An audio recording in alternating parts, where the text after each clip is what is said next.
There's a lot to capture the public's imagination during King Charles's coronation, from the effervescence of the Cullinan diamonds 1, 2, 3, 4, and 5 of 9, to the St. Edward's crown, which is almost 400 years old.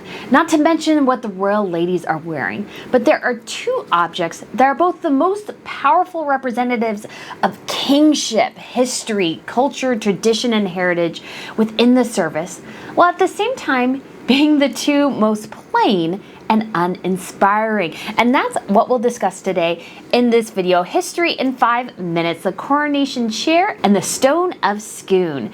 These are the oldest items being used in the coronation, with the stone itself likely being around 800 years old. That's about when it entered the history books.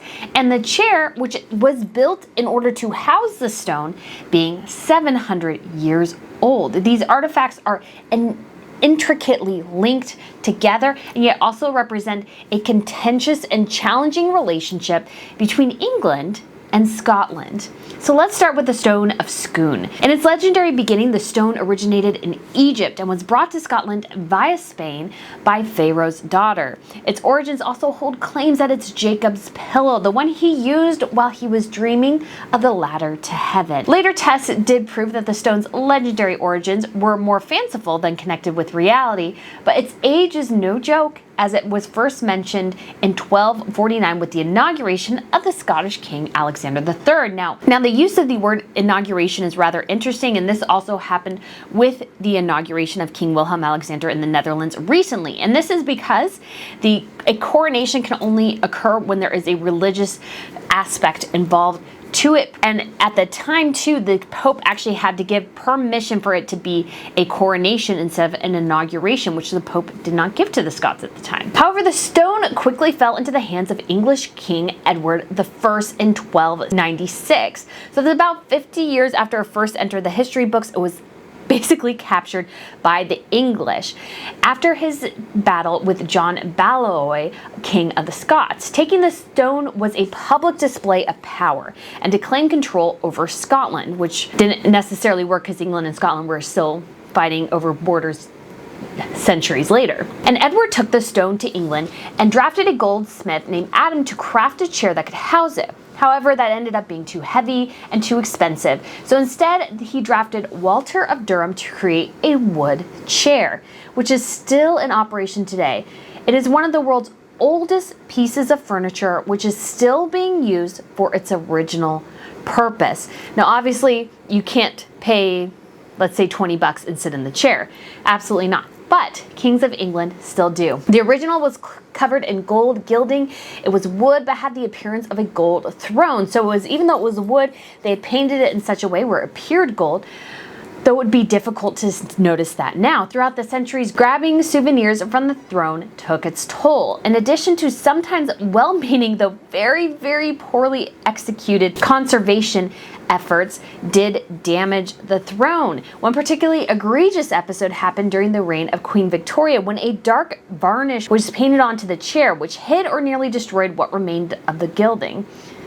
In addition, a group of schoolboys carved their names into the throne and even slept on it. And there was a period of time where you could pay to sit on the throne. And when it comes to the marriage between the throne and the stone, that's rather interesting as well, because like we said, this chair was originally crafted to house the stone underneath it.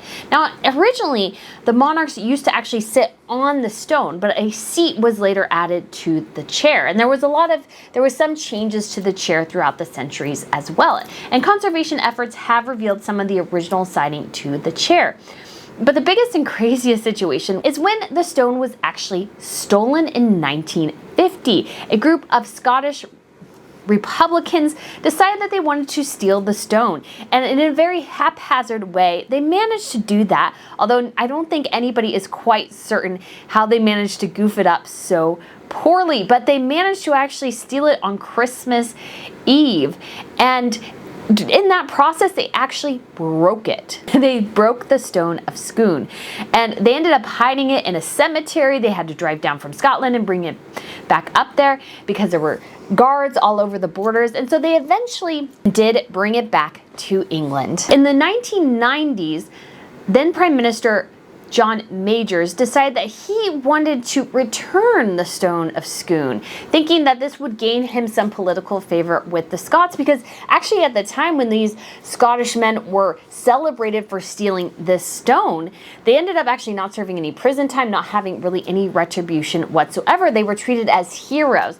And John Majors was hoping that if he did that, it would help in political aspirations that he had. That ended up not being the case, because between 1950 and 1990, the interest in the stone started to wane in some of the minds of the Scots. So at that point, it felt more like a slap in the face than a genuine gesture of goodwill, which is rather interesting.